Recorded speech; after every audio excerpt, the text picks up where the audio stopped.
Hello guys, good afternoon. Oh lala, preparing na punta sa ato ang kuan guys, paniudto karon. Na mao dining kuan papaya, kalamunggay. Ang mo nang gipanghalo karon sa kuan, kuan ko magsinabaw. Sinabaw nga manok guys. Na guys, kadamo kayong kuan guys oh. Kalamunggay.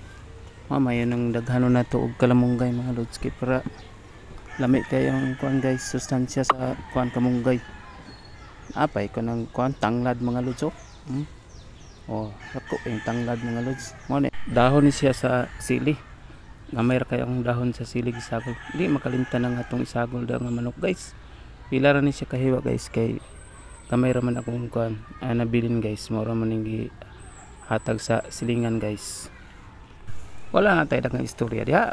Ato na ning ipabukalan na nato ni atong kuan manok. Mo na guys kayo kay nato ato ang kamunggay.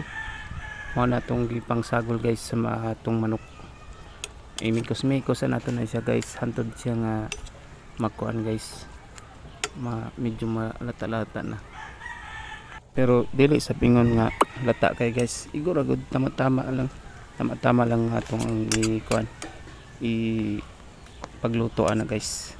Kay para lami atong sigop-sigop. Wa day ta kalimutan ng kuan guys, sabaw. Ang sabaw guys tagaliog ra nga to ang kuan guys, kanang gi sabaw ana kay para dili lang ta igon nga siguro malumos ta sabaw. Tagaliog lang mga lods, kanang igo lang ka makaginhawa mga lods pa nig kuan nimo sigop-sigop. Ato na pud di sunod ang kuan na mga lods, dahon sa sili.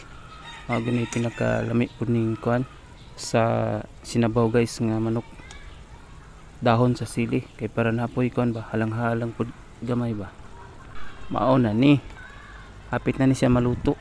Ako na ning haon karon taud-taud mga lods kay medyo humok naman ang ato ang papaya.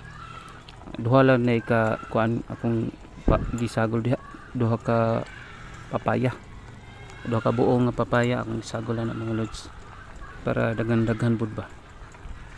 Kami din ning kuan mga lods no kana bitong pagkaon nga libre nga makita ra dito sa silingan.